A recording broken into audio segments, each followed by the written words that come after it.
Direito constitucional, previsto no artigo 6º da Constituição Federal, no rol dos direitos sociais, o transporte público é uma atribuição dos municípios, também dos estados, também com relação ao governo federal, mas especificamente cabe ao município cuidar da questão do transporte. Tema significativamente sensível à realidade dos brasileiros, sobretudo daqueles que vivem nas grandes metrópoles ou nas grandes cidades, mas também, obviamente, algo demandado pelos cidadãos nas mais diferentes localidades do país. Varia no seu formato, pode ser o transporte público mais convencional ou mais conhecido dos brasileiros nas cidades, que é o ônibus, mas também pode ocorrer por meio de balsa, de embarcações, de barcos, até mesmo de elevadores. Ciro, é um universo bastante complexo e muito difícil de ser administrado. E existe uma distância expressiva entre aquilo que o cidadão gostaria de ter e aquilo que ele efetivamente tem, por uma série de razões. Como tratar isso dentro do município? Pergunta fácil, bem fácil, né? Pergunta bem fácil. Para começar. Poderíamos ter aqui um curso sobre isso. Então, eu acho que a maneira de tratar isso ela é obviamente bastante complexa, mas eu acho que a gente tem sistematicamente cometido erros na maneira de administrá-lo, né? Em particular, eu acho que sistematicamente a gente tem dado prioridade para o meio individual, né? Para o carro.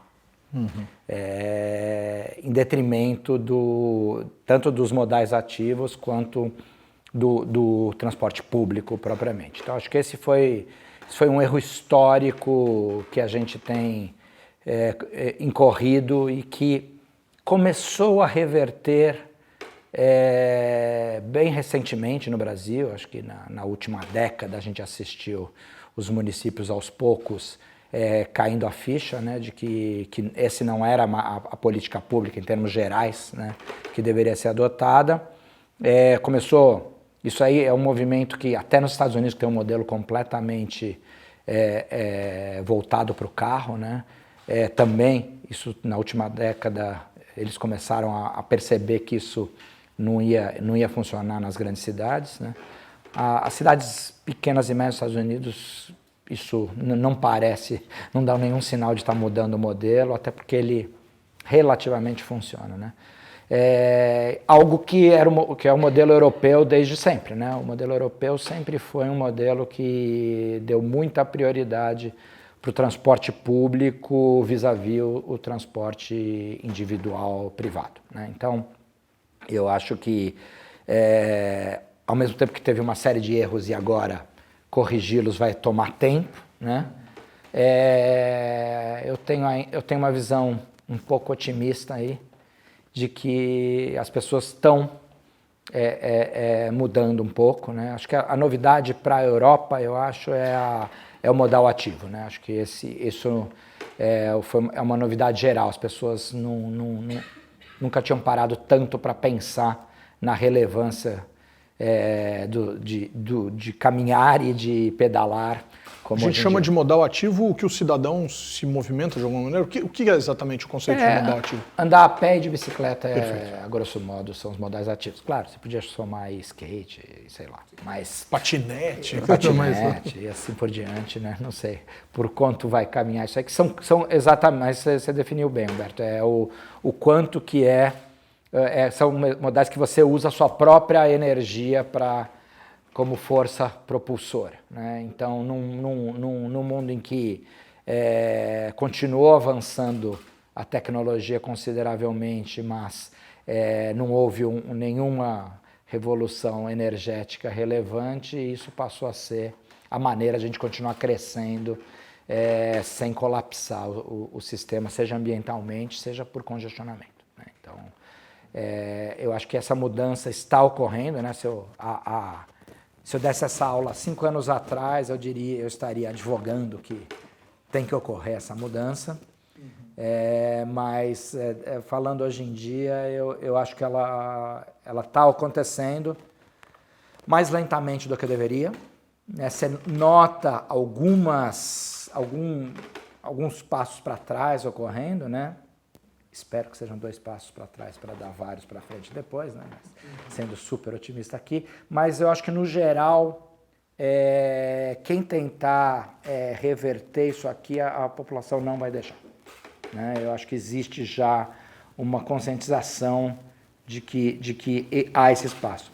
A vantagem é que com isso, com o fato de você ter optado por esse modelo por vários anos, a desvantagem eu já falei, vai ser difícil de reverter, vai tomar tempo reverter, mas a vantagem é que você tem uma oportunidade, né?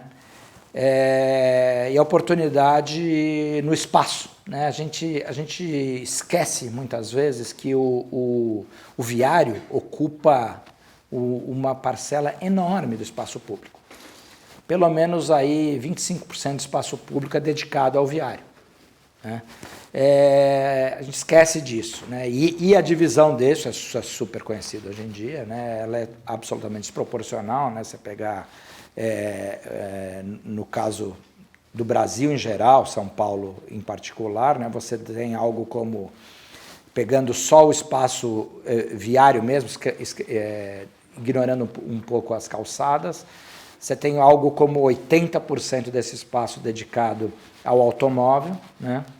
E sendo que ele não representa, no caso do município de São Paulo, ele representa menos que 50% das viagens, né?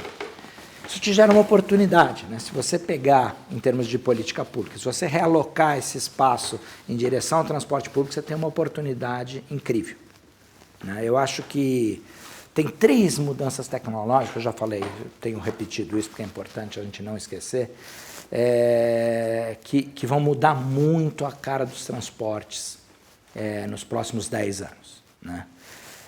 Uma é o avanço das baterias, né? A gente não teve uma nova fonte energética como aconteceu na primeira e na segunda Revolução Industrial, mas o que tem acontecido é um avanço sistemático das baterias, né? Energia, você gera, armazená-la ainda é um problema enorme, então um avanço das baterias é o que pode ser não é uma revolução, mas é o que pode provavelmente mudar a nossa perspectiva energética no curto prazo, pelo menos, enquanto não aparece nada, outra combustão limpa e tal, que não sei se vai aparecer algum dia, talvez nunca. Essa é o remédio mais provável de funcionar. A segunda mudança tecnológica aí relevante é o carro autônomo, né? A gente não pode perder isso de vista.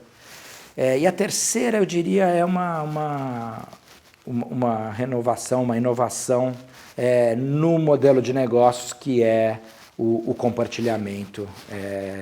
Aqui, nesse caso, estou preocupado com ele aplicado aos transportes. Essas 3 mudanças tecnológicas combinadas vão mudar completamente como a gente vai se deslocar.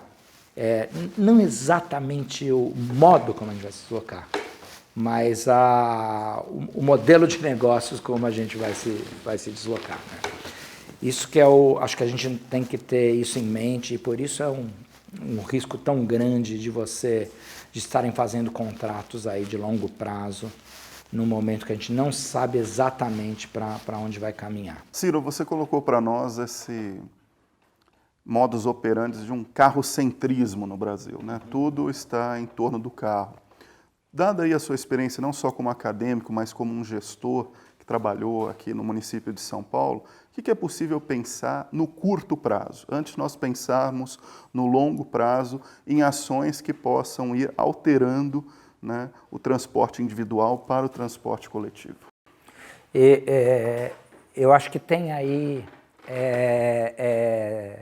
nota de $100 em cima da mesa que a gente não está pegando, né? De cara, atualmente a situação de boa parte dos municípios brasileiros, orçamentária é bastante complexa, mas pegando o município de São Paulo, você tem uma oportunidade na mão, que é pegar esses corredores do lado esquerdo, que operam de maneira bastante ineficiente, e eficientizá-los, né? E para isso você teria que tirar espaço do carro para permitir ultrapassagem, né? E a maneira que sempre se faz isso é não escapando do carrocentrismo, ou seja, exige desapropriação, algo extremamente difícil de fazer por motivos legais, orçamentários também, etc.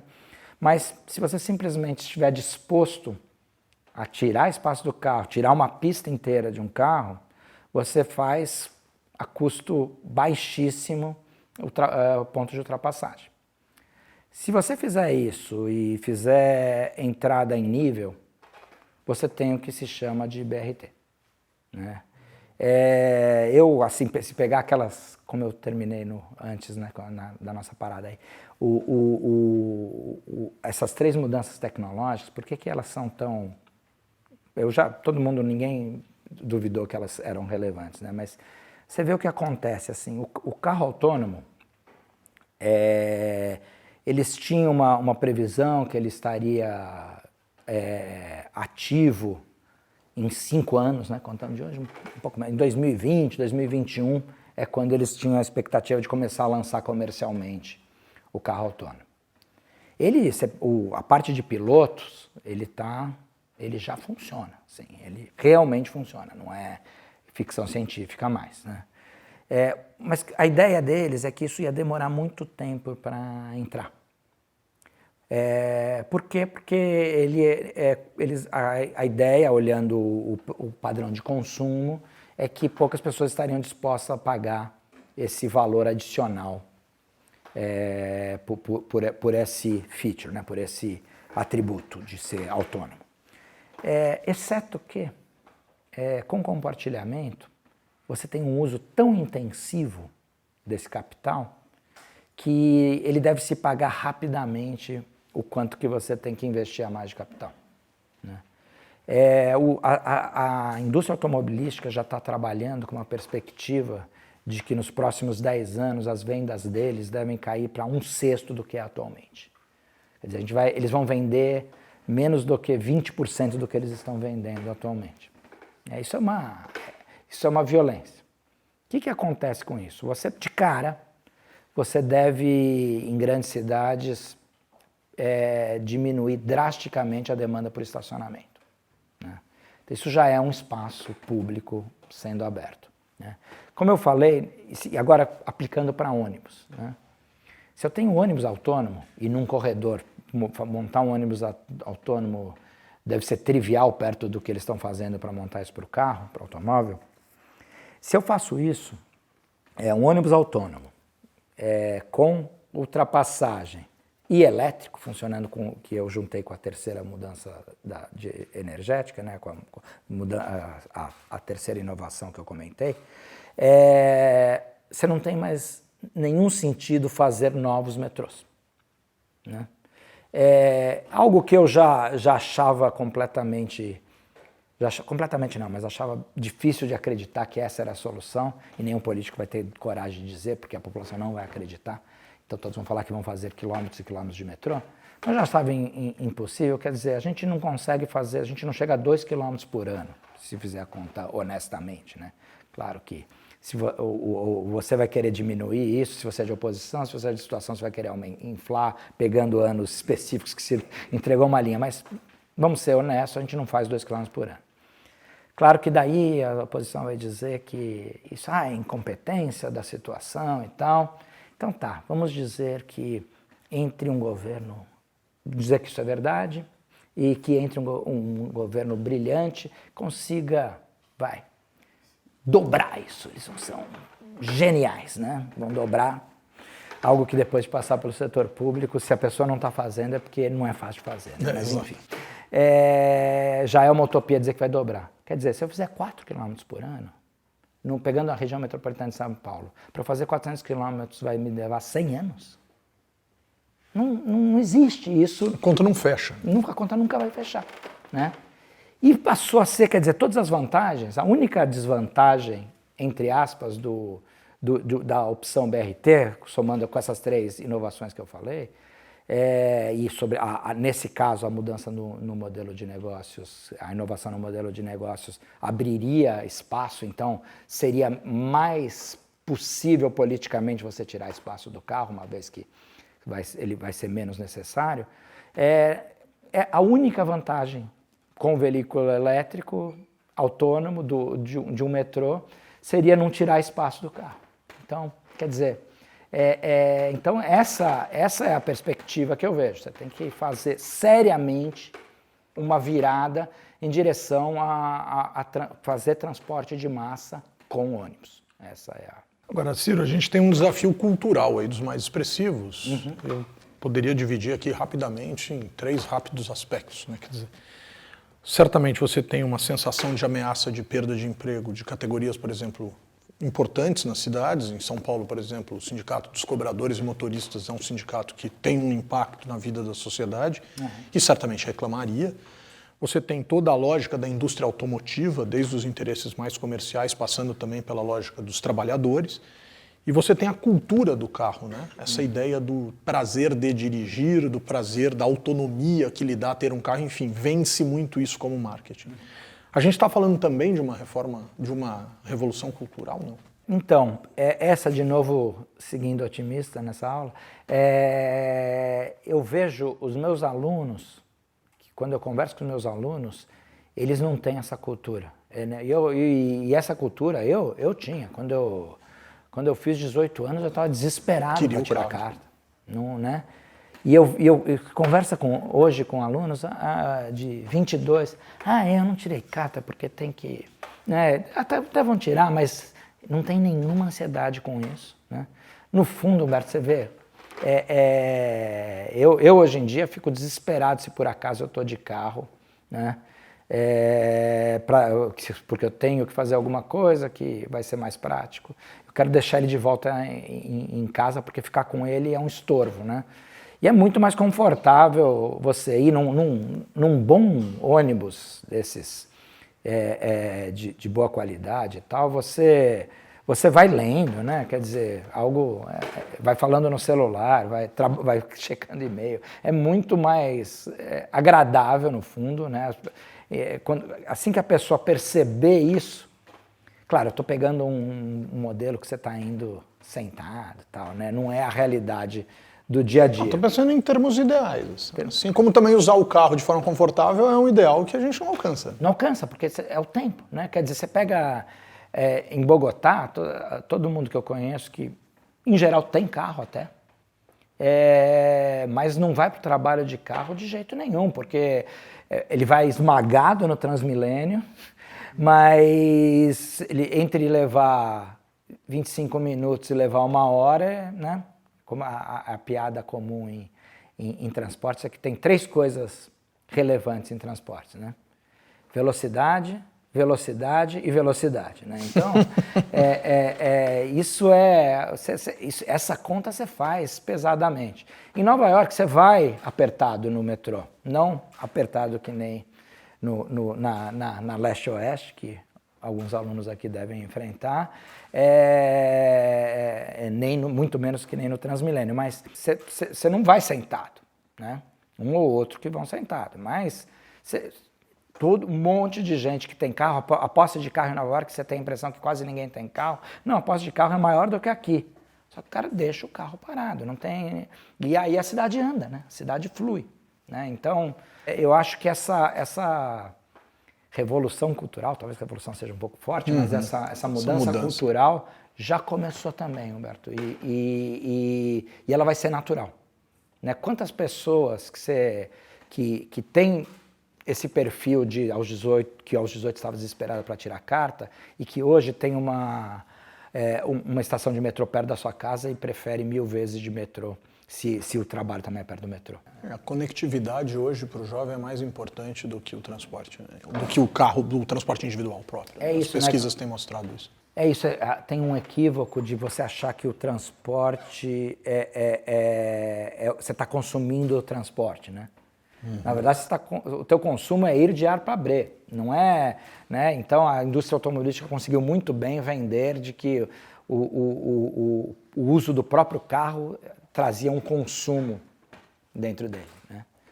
Mas, na verdade, não, né? A tua demanda é ir de A para B. Então, se você quer usar o carro como um consumo, você não vai ficar andando na cidade, né? Então, pega uma estrada e aí você vai ter esse suposto prazer.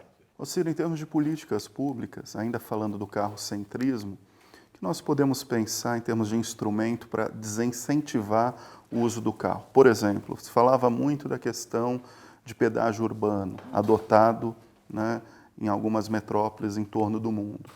Além disso, o que mais pode se falar? Você concorda, discorda desse instrumento? Não, esse é o instrumento correto, né? Se você substituir o rodízio pelo pedágio urbano, além de gerar receita, que o rodízio não gera nenhuma, só gera despesa, ele passa a ser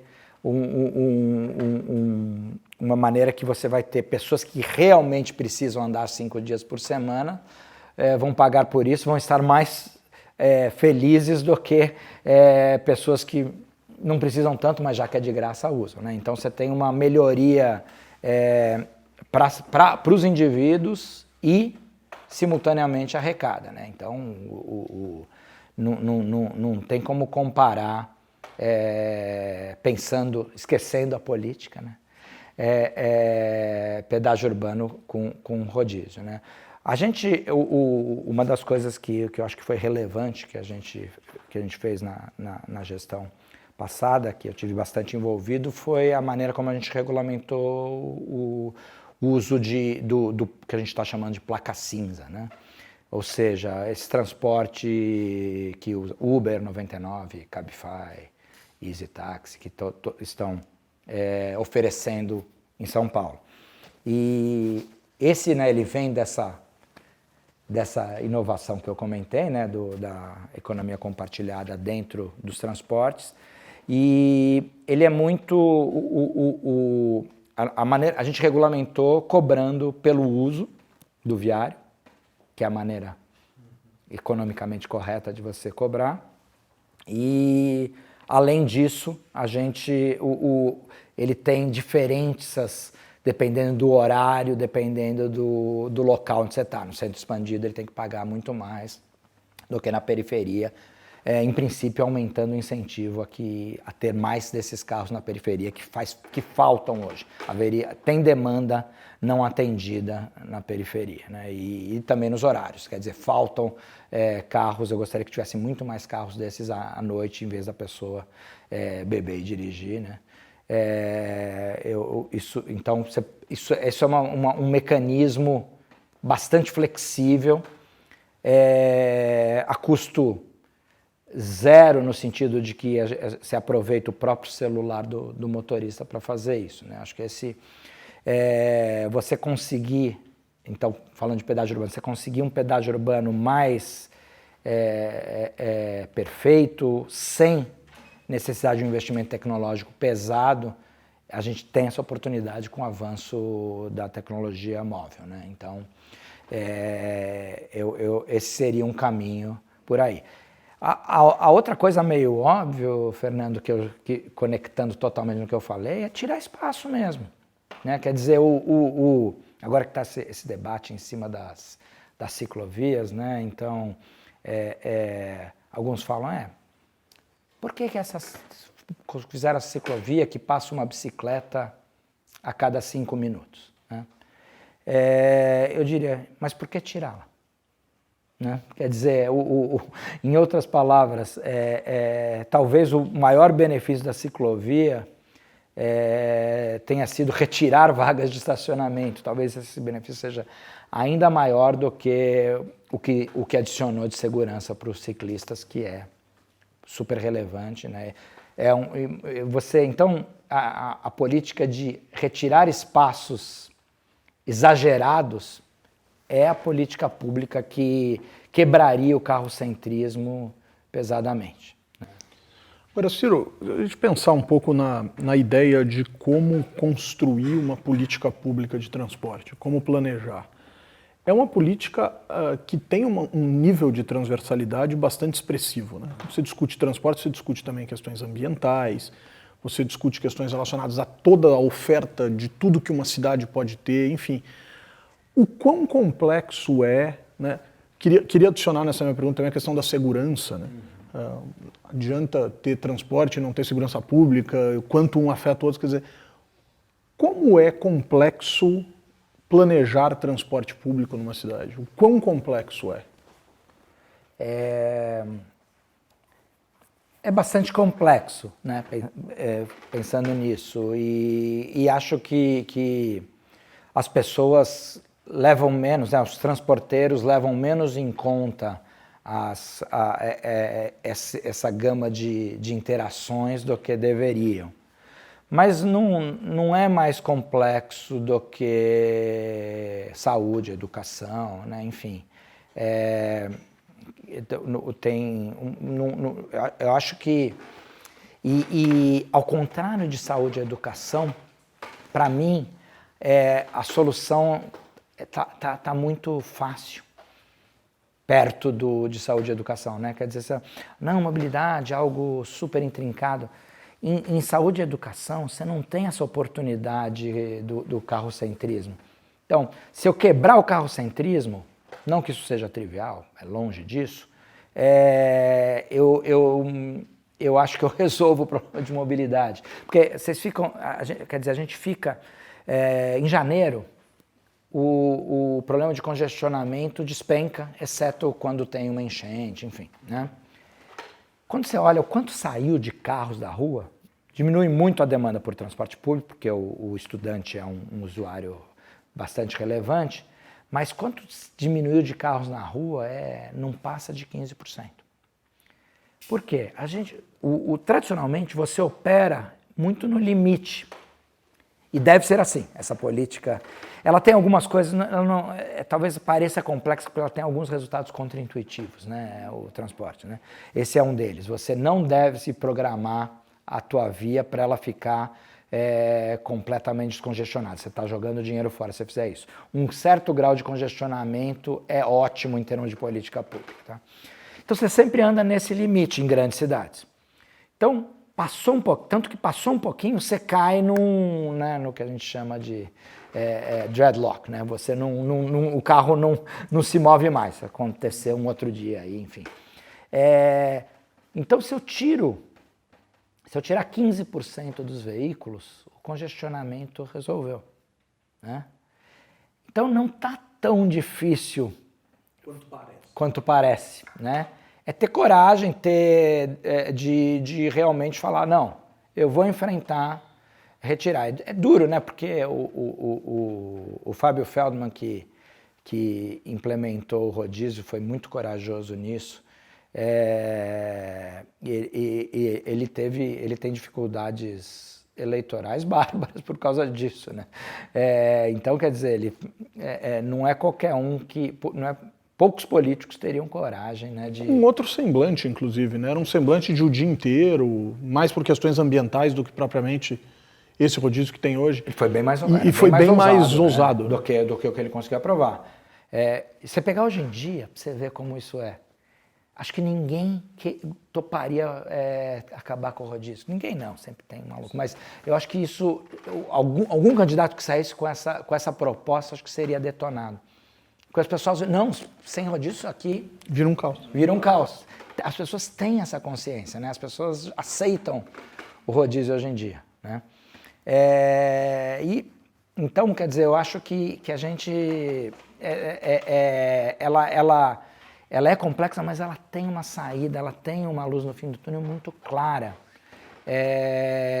Diferente de educação, que há propostas e tal, mas ninguém sabe muito bem como melhorar a qualidade da educação, né? E, sendo sincero, do que eu já estudei de educação, eu acho muito difícil, para não dizer impossível, fazer isso em menos de 20 anos, né? Acho que ela é lenta. Geracional. Né? ela vai precisar de uma geração para começar a mudar, até porque a educação dos pais tem uma influência enorme, né? E então, até existirem pais educados, você vai precisar de uma geração, né? Então, transporte não, você tem algo de curto prazo. E, de novo, esse fato de você partir, esse modelo compartilhado dominar, você pega, por exemplo, hoje em dia não passa de 1,5 a média de ocupação por veículo, né? Você tem 1,5 pessoa na média nos veículos. Se eu aumento isso para 3, que é uma violência, eu tirei 50% dos veículos, né? Claro, exagerei. Sim. Não precisa ir para isso.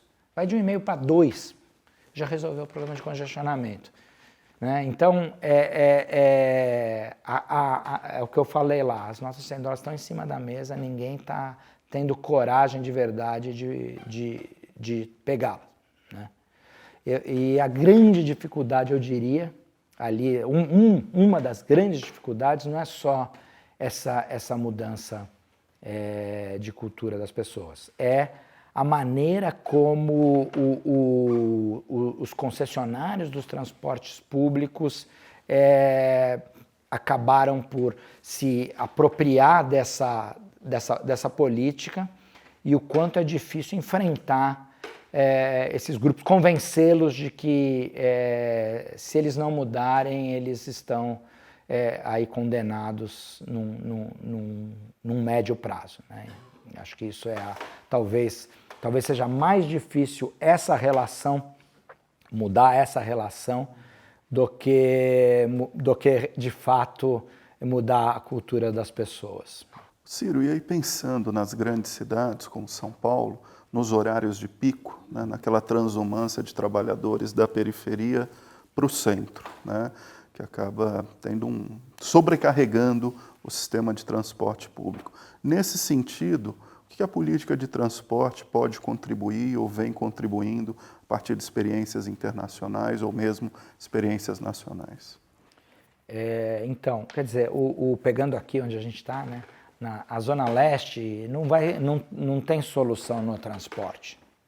Né, a coisa que eu sempre digo, né, transportar um Uruguai por dia da Zona Leste para o centro da cidade nunca vai ser sustentável. Né? Então, quer dizer, aqui São Paulo é monocêntrico demais. Né? São Paulo tem a concentração de emprego é exagerada. Né? Existe todo um debate o quanto você quer de centralização. Tem diversas vantagens da centralização, a economia urbana destaca isso, mas eu acho que talvez, não sei se é consenso, mas eu tenho hoje em dia certeza absoluta que São Paulo é centralizado demais. Né? Então, enquanto a gente não conseguir gerar um subcentro, né, um centro de emprego relevante aqui na Zona Leste, aqui vai ser um problema que não vai ser o transporte sozinho que vai resolver. Né? Então, aí a interação, né, essas de fato, essa é de difícil solução, né? O governo, as tentativas do governo de artificialmente tentar gerar um novo centro de atividades, em geral não funcionam menos do que funcionam, né? Às vezes funciona, mas é mais raro funcionar do que não. Então, a gente não sabe bem. Essa é um tipo de política pública que a gente não sabe bem como lidar, né? Pensando nesse ponto. Agora, no resto da cidade, né, pegando a região metropolitana de São Paulo, eu acho que se essa mudança que eu estou dizendo, né, quer dizer, se você tiver fazer meio que um metrô de superfície rodado com ônibus de preferência num médio prazo, que hoje em dia é financeiramente complexo, difícil, né? É meio inviável ainda financeiramente você migrar para elétrico, mas está caminhando a passos relativamente rápidos, você aumenta essa velocidade de maneira muito grande, né? E quer dizer, cada ônibus adicional tira 30 carros da rua. Né? a continha que a gente faz. Então, essas políticas e, sobretudo, acho que talvez o que eu esqueci de falar, e algo que eu me dediquei bastante também na gestão, é que a gente não pode esquecer dos pedestres, né? Esses aí representam 1/3 das viagens são a pé, né? E, como diz né, a boa frase, no trânsito todos somos pedestres, né? Quer dizer, você, em algum momento do teu deslocamento, a probabilidade de você não fazer nenhum trecho a pé é quase zero, né? Então, isso acho que talvez, eu acho ele até mais difícil orçamentariamente, e tem um imbróglio, né, da calçada ser responsabilidade do proprietário, que também não tão fácil de reverter, mas a gente tem esse talvez seja o grande tema. Quer dizer, uma vez se você consegue equacionar a concessão do transporte público bem equacionada, junto com se aproveitar dessas possibilidades, ter coragem de tirar espaço dos veículos e cobrar pelas externalidades negativas que eles estão gerando, se você fizer isso aqui, eu acho que a parte motorizada, ela se resolve, né? Do não motorizado, a gente avançou bastante em bicicleta, que representa menos de 2% das viagens, né? No fundo, se você for olhar o espaço que as bicicletas têm hoje em dia, aí é bem razoável, né? O ativismo dos ciclistas se pagou, né? E acho que estão falando em reverter, acho difícil conseguirem. Agora, se pegar o pedestre, ele continua bastante abandonado, né? E então, eu acho que começar a pensar em compartilhar mais os espaços para bicicleta com o pedestre seria uma solução de curtíssimo prazo, mas calçada é muito caro ainda, né? Pegando o volume dela, né, a gente chega uma calçada realmente boa, chega a valer 6 milhões por quilômetro, né? Então, é muito, isso acho que é algo, uma política fundamental, uma política pública fundamental nesse sentido, e que tem ficado ainda em segundo plano. Ciro, eu queria para a gente terminar essa nossa conversa, voltar numa questão que você colocou relacionada à dificuldade de olhar, ou pelo menos de compreendermos, ou de dialogarmos com os empresários do transporte público. A gente teve uma manifestação imensa em 2013 que pedia por uma tarifa zero, muito difícil do ponto de vista econômico. Mas não seria difícil, ou pelo menos não deveria ser tão difícil, que a gente conhecesse melhor os números dessas empresas que são contratadas pelo serviço público para prestar, né, esse tipo de, né, para contemplar esse tipo de direito. Onde está a dificuldade aí no que diz respeito ao quesito transparência? Eu não estou fazendo nenhuma crítica específica a São Paulo, eu estou pensando em geral nas dificuldades da gente entender esses números. Eu acho que hoje em dia, né, a minha perspectiva, ao contrário dessa, vai ser um pouco mais de São Paulo, né, mas em São Paulo você tem uma transparência bem razoável dos dados de transporte, né? Você quer dizer, você tem acesso ao GPS de cada ônibus, né? Isso foi, aliás, graças às manifestações, eu acho que foi uma conquista que eu valorizo muito nessa gestão, e eu diria que se não fossem manifestações, talvez eu não tivesse conseguido abrir o GPS dos ônibus. E você tem, no site de transparência, tem o quanto que cada empresa recebeu por dia, você consegue ver a tarifa. Me surpreendeu que a sociedade civil não se apropriou disso aqui, né?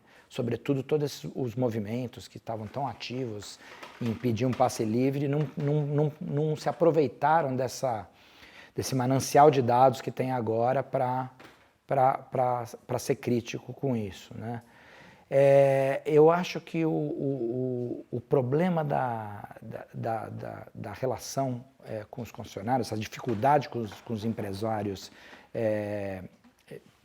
que rodam o sistema sobre pneus, não está exatamente na transparência do que acontece agora, né?